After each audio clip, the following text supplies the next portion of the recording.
அன்பு உள்ளங் 1076ஆம் ஆண்டு ஒரு நாள் தாமஸ் ஆல்வா எடிசன் ஒரு மேஜிக் செய்தார். காற்றிலே கலந்து மறையும் சத்தத்தை பிடித்து ஒரு பெட்டிக்குள் அடைத்தார்.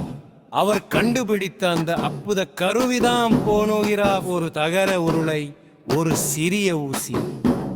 இதன் மூலம் உலகையே திரும்பி பார்க்க வைத்த அந்த வரலாற்று தருணத்தை பாடலாக கேட்போமா?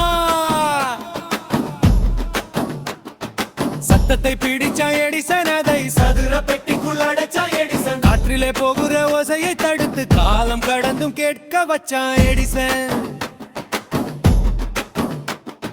சத்தத்தை பிடிச்சா எடிசன், அதை சதுர பெட்டிக்குள் அடைச்சா எடிசன். காற்றிலே போகிற ஓசையை தடுத்து காலம் கடந்தும் கேட்க வச்சா எடிசன். தகர உருளையை சுத்தின நான் மெல்ல, தன்னோட பாட்டை பாடினான் மெல்ல. மேரிக்கு ஒரு சின்ன ஆட்டுக்குட்டின்னு மனதார பாடி பதிஞ்சா எடிசன்.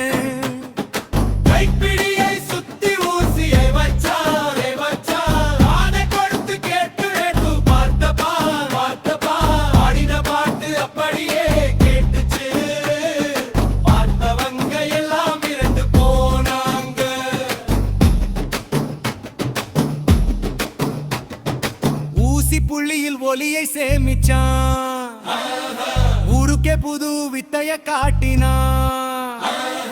சத்தத்தை பிடிச்சான் எடிசன், அதை சதுர பெட்டிக்குள் அடைச்சான் எடிசன். காற்றிலே போகிற ஓசையை தடுத்து காலம் கடந்தும் கேட்க வச்சான் எடிசன். சத்தத்தை பிடிச்சான் எடிசன், அதை சதுர பெட்டிக்குள் அடைச்சான் எடிசன். காற்றிலே போகிற ஓசையை தடுத்து காலம் கடந்தும் கேட்க வச்சான் எடிசன்.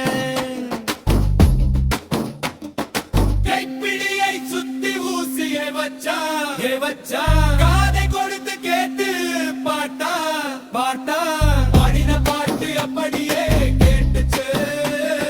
பார்த்தவங்க எல்லாம் இருந்து போனாங்க. கைப்பிடியை சுத்தி ஊசியை வச்சா வச்சா.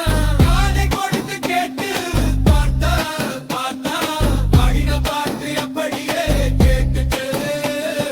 பார்த்தவங்க எல்லாம் இருந்து போனாங்க.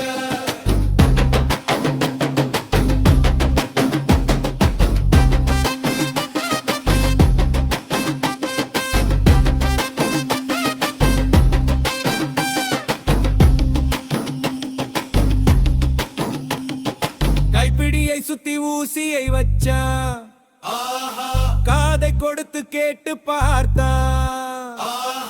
கைப்பிடியை சுத்தி ஊசியை வச்சா, காதை கொடுத்து கேட்டு பார்த்தா. பாடின பாட்டு அப்படியே கேட்டுச்சு. பார்த்தவங்க எல்லாம் இறந்து போனாங்க. சத்தத்தை பிடிச்ச எடிசன், அதை சதுர பெட்டிக்குள் அடைச்ச எடிசன். காற்றிலே போகிற ஓசையை தடுத்து காலம் கடந்தும் கேட்க வச்சா எடிசன்.